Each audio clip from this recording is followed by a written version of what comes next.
Muy bien. Buenas noches, hermanos. Disfrutamos de la conversación, de la oración, de la comunión, de algunas canciones también. Vamos a compartir un minuto, unos momentos la palabra de Dios. Les pido que vayan buscando en la Biblia Romanos, capítulo 15. Y quiero que me ayuden a hacer memoria del sermón del miércoles pasado. Compartió la palabra el hermano Bruno Spagnoli. Nos había hablado sobre la voluntad de Dios y había mencionado 5 puntos de las varias cosas que en la Escritura nos dice que son la voluntad de Dios. A ver si podemos enlistarlas, más o menos en orden, pero ¿se acuerdan? La primera, la voluntad de Dios era Salvación. que las personas sean salvas. La segunda, ¿se acuerdan? La voluntad de Dios. No me acuerdo si la segunda o la tercera, era que fuéramos llenos del Espíritu Santo. Llenos del Espíritu Santo, eso es lo que el Señor quiere para nosotros. La tercera, la voluntad del Señor esa era una, no me acuerdo si era la 3 o la 4, sí, la 3 es la obediencia, en especial a la palabra de Dios.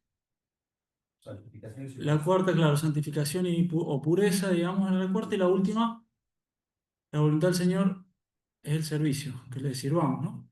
Era así, ¿no? Más o menos, yo no me acordaba bien el orden de las del medio, pero era más o menos esa. Y quisiera que podamos, teniendo esto presente, ver algunas lecciones de eso último, de cómo el Señor quiere que le sirvamos. Nosotros somos hijos de Dios. El Señor quiere que caminemos en amistad con el Señor, pero también somos sus siervos. El siervo perfecto ha sido Jesucristo y el Señor nos ha llamado también a servirle, a honrarle, a que nuestra vida pueda ser una vida de servicio, lo que la Biblia muchas veces llama ser ministros, eh, de honrar y servir al Señor. Vamos a leer unos versículos ahí en Romanos 15. Vamos a leer los versículos del 15 al 21. Romanos 15, del 15 al 21.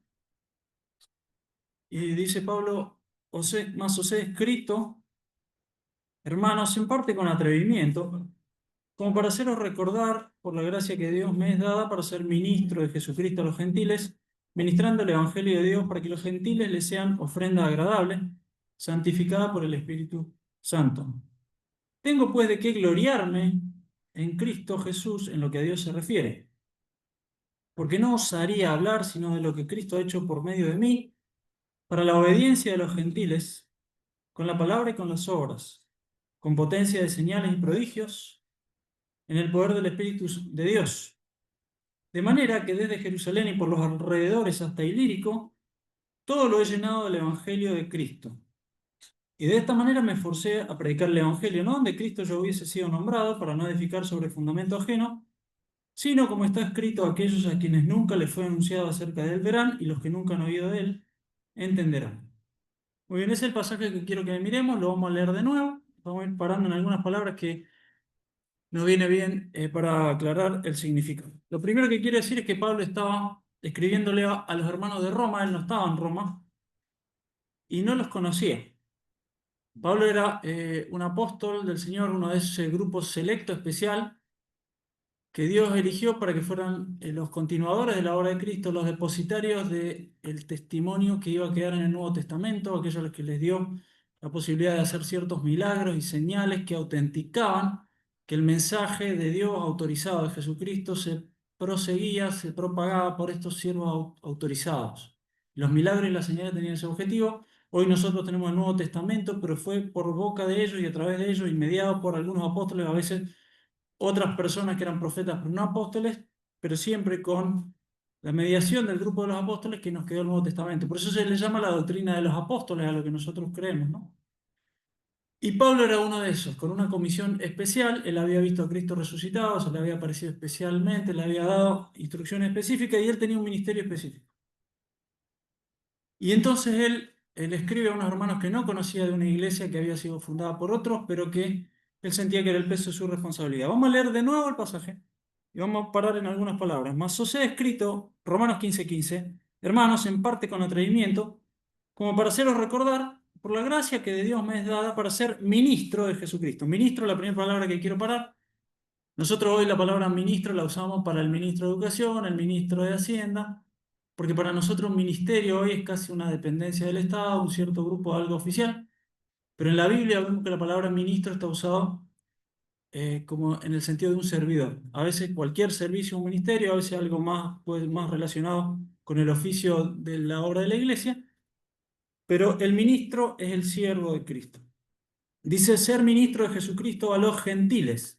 Gentiles es la palabra que usa el Nuevo Testamento para referirse a los que no son judíos. Nosotros hoy la palabra gentil la usamos para alguien que es bondadoso, agradable en el trato, que es educado, pero en la Biblia la palabra gentil y a veces la palabra griego se utiliza para las etnias, las naciones, los grupos de personas que no eran los judíos. Entonces muchas veces la Biblia se contrasta judío y gentil. Y lo que está diciendo Pablo es, el Señor me ha dado un ministerio, un trabajo, una asignación de una tarea especial en relación con los gentiles, es decir, los no judíos. Verso 16. Para ser ministro de Jesucristo a los gentiles, ministrando el Evangelio de Dios, para que los gentiles le sean ofrenda agradable, santificada por el Espíritu Santo.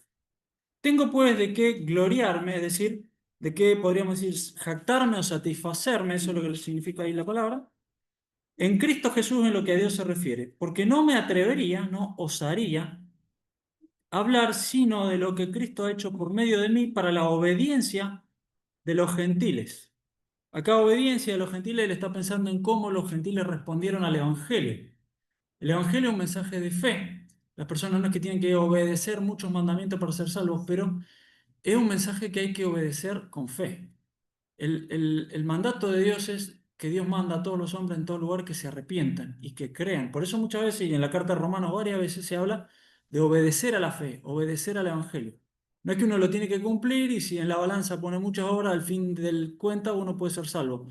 Obedecer al Evangelio es creer en Jesucristo, es reconocerse pecador, es venir y decir, solo hay salvación en Cristo y Dios me manda que me arrepienta y que crea en Él. Ese acto de obediencia es la expresión de fe básica que permite que la persona sea salva. Obedecer al Evangelio es eso. Entonces lo que está diciendo, cuando los gentiles obedecían al Evangelio, es que los gentiles creían, es que rendían su voluntad al Evangelio, no para ser salvos por obras, sino que esta acción de responder en fe y en obediencia al Evangelio les daba salvación, como hemos sido salvos nosotros al creer en el Evangelio. Verso 18 sigue diciendo, la obediencia a los gentiles con la palabra y con las obras, con potencia de señales y prodigios. Acá está hablando de los milagros, pero desde dos perspectivas un poco distintas. Señales es eh, que las acciones milagrosas y sobrenaturales que Dios ha hecho tenían un significado. Es decir, una señal, como una señal apunta a algo, es decir, es una obra milagrosa, pero que el objetivo es que se vea una verdad teológica, una verdad espiritual, es una señal, no es solamente una obra milagrosa que no la puede hacer cualquiera, es también una señal. Entonces lo que tenía es que los milagros no eran para satisfacer la curiosidad, eran señales. Por eso, como dice Hebreos capítulo 2, que los apóstoles, con señales y prodigios y milagros, el Espíritu Santo testificaba que esa era la verdad. Entonces el objetivo de los milagros era la semiótica, podríamos decir, el significado, la señal a lo que apuntaba el milagro. Y entonces dice señales y prodigios, porque algunas cosas eran muy asombrosas, pero además tenían un objetivo, que era mostrar y apuntar a algo, señales. Eh, con potencia de señales y prodigios en el poder del Espíritu Santo, de manera que desde Jerusalén y por los alrededores hasta Ilírico, todo lo había llenado del Evangelio de Cristo. Ilírico era probablemente un lugar donde más lejos había llegado la obra del apóstol Pablo. Era un poco antes de Roma, lo que era la antigua Yugoslavia, ahí enfrente de Italia, pero del otro lado del mar Adriático, ahí estaba Ilírico, seguro en los mapas de ustedes al final de la Biblia lo encuentran, pero era una extensión muy grande, como 2000 kilómetros, de una punta a otra. Y Pablo decía, desde Jerusalén, donde empezó la iglesia, y hasta Ilírico, él la había llenado con el Evangelio. Y el verso 20 dice, de esta manera me esforcé a predicar el Evangelio, no donde Cristo ya hubiese sido nombrado, para no edificar sobre fundamento ajeno, eh, sino como está escrito y cita un texto de Isaías. Y quería que podamos reflexionar en esta noche en algunas cosas que que nos muestran cómo Pablo entendía y veía su ministerio. Hay algunas cosas que van a ser distintas para nosotros, pero otras cosas en las cuales nosotros eh, podemos ver lo que el Señor nos ha querido dejar por su Espíritu para nosotros, para ver cómo vemos nosotros el ministerio. Entonces, ahora en unos minutos miremos estas cosas sobre el ministerio de Pablo. Lo primero que que podemos sacar de Pablo es que Pablo conocía su ministerio. ¿Se acuerdan que el otro día Bruno nos citaba que el Señor desea que le sirvamos, que tengamos un ministerio? Él citó un texto en 1 Pedro 4, que dice: cada uno según el don que ha recibido, ministrelo, utilícelo en servicio de los otros. Entonces, ahí entramos nosotros. ¿Qué es lo que el Señor nos ha dado para servirle? Pablo conocía su ministerio. En el verso 16 él dice: la gracia de Dios me fue dada para ser ministro de Jesucristo a los gentiles. Él en muchas ocasiones tuvo la oportunidad de testificar a diferentes personas que se le cruzaban, pero él sabía que su ministerio era ese. Incluso cuando habla con Pedro, Juan y Jacobo en Jerusalén, se dan la mano y entienden que el Señor les había llamado como a ministerios distintos, uno a los judíos y otro a los gentiles. Entonces él conocía su ministerio. Eh, yo pensaba y me preguntaba para mí y les pregunto a ustedes: ¿conocemos cada uno de nosotros qué es lo que el Señor nos ha dado para hacer? ¿Cuál es el ministerio que el Señor tiene para mí? Ahí en Efesios me venía a la memoria un texto que dice: no seáis insensatos, sino entendidos de cuál sea la voluntad de Dios. Pablo a Timoteo también le dice: yo tengo muy claro que el Señor me llamó a mí a esto. Segunda Timoteo 1:10. Él me ha llamado a hacer esto y esto y esto. Y la pregunta es también para mí: ¿conozco lo que el Señor me ha dado para hacer? Es más, primero tendría que preguntarme: ¿estoy seguro de que el Señor me quiere usar para algo? ¿O yo soy el último orejón del tarro? ¿O yo soy bueno, que sirvan al Señor los otros? ¿Cuál es el ministerio que el Señor me ha dado? Es posible que a uno le lleve tiempo conocer lo que el Señor quiere que uno haga, pero el Señor no tiene sus hijos ociosos, hay tanta necesidad. Es posible que uno, por muy joven, ser un niño, un adolescente, algunas cosas no las pueda hacer por falta de experiencia. Es posible que por ser muy grande uno ya no pueda hacer cosas que antes hacía. Pero el Señor tiene una tarea para cada uno de los suyos. El Señor no pierde el tiempo. Cuando el Señor ha acabado con la misión y la tarea que tiene para alguien que ha salvado al precio de la sangre de su Hijo, le lleva a su presencia. El otro día estaba escuchando uno de esos, vieron programas radiales que están en internet que ahora se llaman podcast, que son a veces más cortos. Era una mujer la que hablaba. Y ella decía: a veces pensamos que la voluntad de Dios es simplemente, o conocer la voluntad de Dios es tomar ciertas decisiones. Pero ¿qué pasa con una persona que no puede valerse por sí misma? Una persona que está postrada en cama. O una persona eh, que ya no puede leer sin lentes, es lo que me está pasando a mí, pero hay personas que ya no pueden leer con lentes. Personas que están postradas, personas que necesitan que les cuiden todo el tiempo, personas que tienen su mente y su conciencia. ¿Acaso no hay una voluntad de Dios para esas personas? Cada persona que puede estar en sus cabales y que puede presentarse ante Dios, aunque sea desde la cama de un hospital o donde sea que esté, hay para esa persona, ese hijo de Dios, una voluntad de Dios y entonces una tarea para hacer. A veces, la parte más importante de la tarea que se nos ha asignado es la oración. Y tal vez debería sacar la palabra o la expresión a veces. Yo creo que a veces nos falta poder porque nos falta oración o por no entender que es en el cuarto secreto, en la presencia de Dios, donde se gana la verdadera batalla y quizá siempre lo más importante de la misión que se nos ha encomendado es la oración. Y aún el que está en una cama de hospital puede orar y entrar a la presencia de Dios, regocijarse, mover la mano que mece la luna, la mano que mueve todas las cosas desde el cuarto de la oración. Pero me esfuerzo yo por conocer el ministerio que Dios me ha dado, por saber. También muchas veces podemos hacer otras cosas, ¿no? Tenemos otras cosas eh, para hacer. Pero Pablo conocía su ministerio y varias veces le decía: esto es lo que Dios me dio y esto es lo que voy a hacer. Entonces yo me pregunto, y si todavía no lo sé, ¿busco en la presencia del Señor qué quiere que yo haga? ¿O estoy haciendo algo por hacer porque me pone nervioso el no hacer nada, porque siento que si me preguntan tengo que contestar, porque no quiero frenar y presentarme ante el Señor? ¿Cuál es el ministerio que el Señor me ha dado? Pablo conocía su ministerio. En segundo lugar, Pablo cumplía su ministerio. El solo hecho de que él haya escrito esta carta a hermanos que no conocen una iglesia que no había fundado, pero muchas otras cosas, y lo que él está diciendo acá es que él cumplía su ministerio. Y bueno, esto casi parece una obviedad, pero puede ser que uno a veces esté ocupado en hacer algo que no es lo que el Señor le ha dado para hacer. Pero Pablo dice, esto es lo que el Señor me dio para hacer y en eso yo estoy invirtiendo el recurso y el tiempo. Los apóstoles nos dieron un ejemplo de eso en Hechos capítulo 6 cuando empezó a haber lío, y ellos eran los que más autoridad tenían, y era lío por plata, y era lío entre facciones de cuestiones étnicas también, entonces hay problemas. Y entonces ellos toman carta en el asunto, pero se dan cuenta que podía ser una tentación del enemigo ocupar el tiempo y las fuerzas en algo que no era lo que el Señor les había dado. Entonces dije, busquen hermanos espirituales para que hagan la administración, que manejen bien el dinero, que sepan tratar con la gente, que vengan de tal origen, trasfondo, háganlo bien. Nosotros nos vamos a ir ocupando de la oración y de la palabra, decían los apóstoles. Entonces, uno a veces puede ser tentado por envidia o por preferencia personal, hacer el ministerio de otro hermano, o uno puede ser tentado a no cumplir su ministerio porque es costoso, porque es ingrato, a veces el ministerio es ingrato, no porque el Señor no lo vea, es porque a veces las personas son ingratas. Uno puede ser atraído por el mundo, a uno le puede ir muy bien económicamente y entonces ahí viene un golpe. Pablo cumplía su ministerio. Y esa es la segunda lección. Cuando nos presentemos delante del Señor, podremos decirle, Señor, yo estuve ocupado en cumplir el ministerio que me diste. ¿Era visible o bastante anónimo? Era algo en lo que me sentía más cómodo o menos cómodo, pero era el ministerio que el Señor me había dado. Que en otra época fue otro ministerio, pero hoy yo delante del Señor sé que esto es lo que Él quiere que yo haga y esto es lo que estoy haciendo.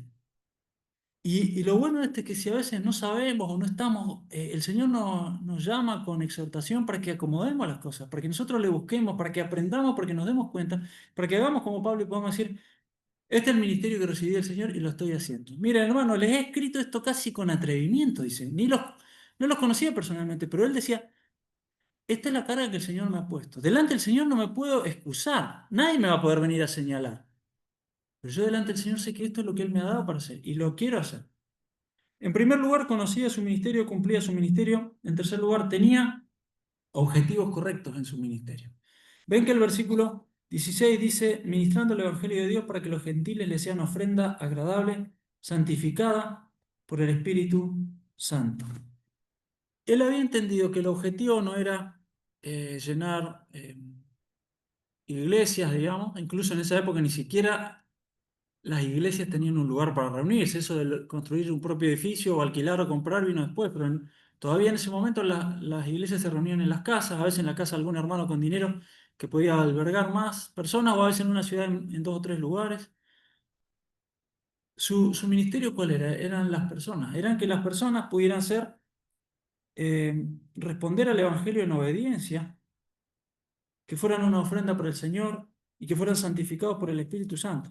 Cuando Pedro, el apóstol Pedro, le escribe a los ancianos de la iglesia, le dice, apacienten la grey de Dios que está entre vosotros, cuidando de ella no por fuerza, sino voluntariamente, no por ganancia deshonesta, sino con ánimo pronto. Y ahí también apunta al objetivo y a la motivación de hacer la obra. No es solamente cumplir el ministerio, es que la motivación y el objetivo del ministerio que uno tiene sea correcto. Y acá Pablo nos muestra ese ejemplo también como Pedro. ¿Qué es lo que hay en mi corazón para servir al Señor?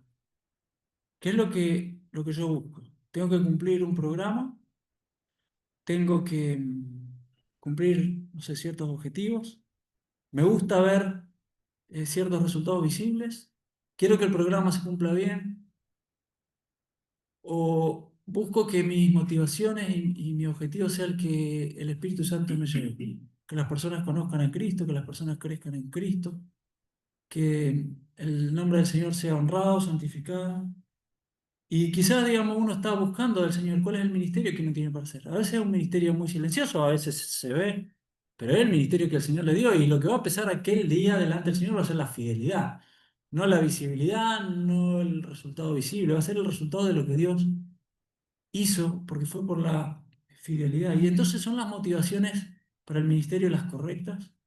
Estoy buscando que Dios sea glorificado, que la iglesia sea cada vez más santa, que los hermanos crezcan, que las personas, como mencionaban hoy, que no conocen al Señor, vengan a la fe. Número 4, Pablo priorizaba su ministerio. Versos 17 y 18 al principio. Dice, tengo de qué gloriarme en Cristo Jesús en lo que a Dios se refiere, porque no osaría hablar sino de lo que Cristo ha hecho por medio de mí. Esto me trajo a la mente algunos otros textos, pero Pablo está diciendo, miren, primero que no está diciendo, yo me tengo de qué agrandarme en la obra del Señor, aunque usa la palabra esa, jactarme, ¿no? Gloriarme, pero acto seguido él pasa a aclarar que había sido el Señor a través de él y que había sido en el poder del Espíritu Santo. Y varias veces Pablo habla y dice, yo hice esto, yo hice aquello, pero fue el Señor en mí. A veces nosotros luchamos con la vanagloria o con que si a alguien no le gusta lo que hacemos, nos hiere el orgullo. Pablo había recibido un azote permitido por el Señor en la carne para que la grandeza de las revelaciones que Dios le había dado no le exaltara sobremanera. El aguijón en la carne que menciona ahí en 2 Corintios. Y como que, digamos, que él no podía bajar la guardia, pero él había pasado y tenía esa libertad de poder hablar de lo que él había hecho, porque era consciente de que no le correspondía la gloria. Entonces tenía la libertad de poder enseñar a otros, que nos llegó hasta nosotros, eso, miren lo que yo he podido hacer. Pero a mí de lo que me importa es lo que hice para el Señor. Cuando él se despide de los ancianos de Éfeso, ahí en Hechos 20, él les dice, de ninguna cosa hago caso ni estimo preciosa mi vida para mí mismo, con tal que acabe mi carrera con gozo y el ministerio que recibí del Señor Jesús. Él dice, mire, ninguna de las cosas que son objeciones, que son problemas, que son obstáculos a avanzar, yo no le doy importancia, porque lo único que quiero, y es la razón por la cual no lograron disuadirlo de ir a Jerusalén, aunque le habían dicho, le habían profetizado que lo iban a aprisionar. Y no lograron convencerlo porque él sabía que eso era lo que el Señor le mandaba. Entonces acá él dice, yo, ¿de qué voy a hablar? Es de lo que Cristo ha hecho en mí porque su prioridad era el ministerio. En Filipenses 3, él dice, yo tendría muchas cosas de que gloriarme. Y empieza a enlistar, se las dice, miren, eh, circuncidado al 8.º día, del linaje de Israel, de la tribu de Benjamín, hebreo de hebreo, en cuanto a la ley fariseo, en cuanto a celo perseguidor de la iglesia, en cuanto a la justicia que es por la ley irreprensible. Pero todo eso, que para mí era ganancia, es decir, que era currículum, yo lo estimé como una pérdida, como puntos en contra, si eso me obstaculiza el ganar a Cristo y el honrar a Cristo. Y entonces, lo que nos muestra Pablo es que él priorizaba su ministerio. Y que a él lo que le importaba era que lo alabe el Señor y no que lo alaben los hombres. En 2 Corintios 10 dice, no es aprobado el que se alaba a sí mismo, sino aquel a quien Dios alaba. Lo que quiere decir no es que Dios se postra ante nosotros, sino que Dios valora, reconoce, afirma, aprueba lo que hacemos. La alabanza que recibimos de Dios no es como la que nosotros le damos a Dios, es la aprobación de Dios. Y eso es lo que Pablo dice, que era su prioridad. No osaría hablar sino de lo que Cristo hizo por medio de mí para la obediencia a los gentiles. Eso era lo que a él le importaba. Y entonces yo también me preguntaba, ¿tiene prioridad para mí la obra del Señor? Eh, ¿En qué va mi vida? Si me preguntan qué estás haciendo, a qué te dedicas, uno puede reflexionar, pero ¿qué es lo más trascendente en lo cual yo estoy enfocado en la vida?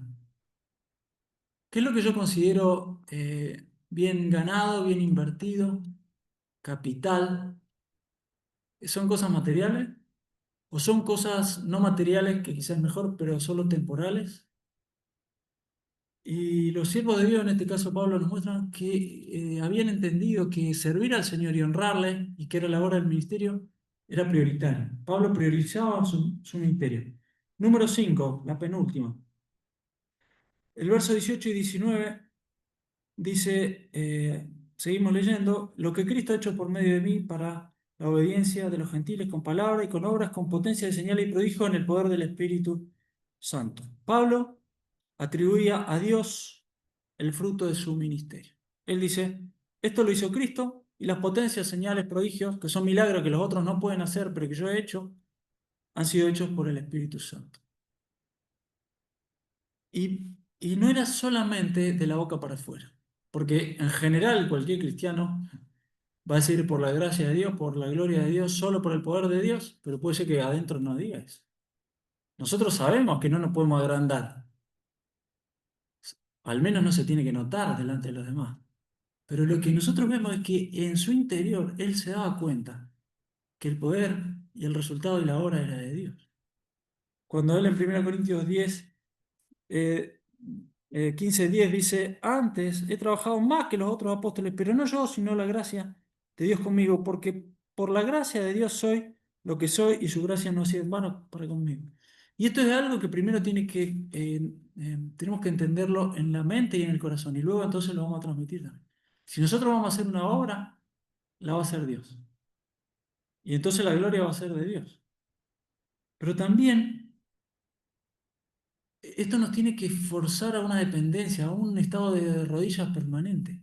El Señor cuando habla en Juan 15 y le dice, separado de mí nada pueden hacer, también dice, si ustedes permanecen en mí, el fruto va a venir. Las dos cosas dicen, si no permanecen en mí, no hay fruto, nada pueden hacer, ni siquiera esas cosas que parecen fruto, que parece que alguien lo puede ver o que nos gusta cómo salió, pero si no lo hizo el Espíritu Santo, si la obra no la operó Él, si no es en el poder de Dios, no es obra espiritual. Pero si nosotros dejamos que Dios obre en nosotros, no hay manera de que no haya fruto. El que permanece en mí, mis palabras permanecen en él, tiene mucho fruto, va a llevar mucho fruto. Es más, dice el verso 8 ahí en el Juan 15, en esto es glorificado mi Padre, en que llevéis mucho fruto y seáis así mis discípulos. Entonces, de alguna manera, tenemos la obligación, la gloriosa bendición de que si estamos cerca del Señor va a venir el fruto. Es indefectible. Pero en el momento en que nosotros pensamos que es gloria para nosotros, nos estamos cortando de la fuente que viene el fruto. Y entonces Pablo atribuía el resultado y la bendición a Dios. Y eso es para nosotros también, que lo entendamos primero, muy claramente, porque entonces después nos va a ser muy fácil decirlo de la boca para afuera, porque vamos a ser tan conscientes de nuestra incapacidad total de hacer algo que dure, algo útil, algo de bendición, eh, pero a la vez vamos a experimentar el gozo tremendo de dejar que el poder de Dios opere en nosotros. Entonces dijimos 5. Pablo conocía su ministerio, cumplía su ministerio, tenía motivaciones y objetivos correctos en su ministerio, priorizaba su ministerio, es decir, su servicio, atribuía a Dios el fruto de su ministerio y terminamos con la última. Pablo se esforzaba en su ministerio. El verso 20 dice, de esta manera me esforcé a predicar el Evangelio. Y lo que quería decir, que Pablo nos lo muestra acá, y es que muchas veces el ministerio requiere esfuerzo y trabajo, requiere cansancio, requiere dedicación, hacer la obra del Señor. La que es, digamos, relacionada con la iglesia, la que tiene un programa, la que se hace desde el ambiente público de la congregación, pero también el ministerio que se hace menos público, que es 24 horas del día, 7 días a la semana. Pablo en 2 Corintios 11 se ve forzado a hacer una lista de las cosas que él ha sufrido y se ha esforzado por la causa del Señor. Son ministros de Cristo los otros que hablan mal de mí, dice Pablo, y yo más. En trabajos más abundantes, en azotes por la causa del Señor sin número, en cárceles, en peligros de muerte muchas veces. De los judíos 5 veces he recibido 40 azotes menos uno. 3 veces he sido azotado con palos. Una vez apedreado. Tanto le pegaron que pensaron que estaba muerto. No estaba muerto, pero parecía, de cómo quedó. 3 veces padecí naufragio. Una noche y un día he estado como náufrago en alta mar. Uno no baja los brazos si a uno le toca eso. ¿Han pasado frío alguna vez? ¿Se le inundó la casa a 20 centímetros de agua alguna vez? Te despertabas a las 6 de la mañana, bajás los pies, el piso está mojado. Y ahí te acordabas que el sueño fue reparador, pero fue corto y ahora tenés que seguir sacando agua. Y otros han perdido los muebles, han perdido la casa. Cosas terribles. Él estuvo un día y una noche náufrago en alta mar. ¿Y a quién se iba a quejar? Si él estaba por obediencia a Dios. Y hace la lista. Esfuerzo, prisiones, peligros. ¿Y qué es lo que nosotros tenemos que hacer para cumplir el ministerio del Señor? Una visita a un hermano, escuchar críticas que no nos, que no nos reconozcan, venir a un ensayo en un área que no nos queda bien, tener que pagar algo que no nos dan, que no nos reponen, salud, el dinero del colectivo para un hermano, ¿qué es aquello que a nosotros nos puede requerir un esfuerzo?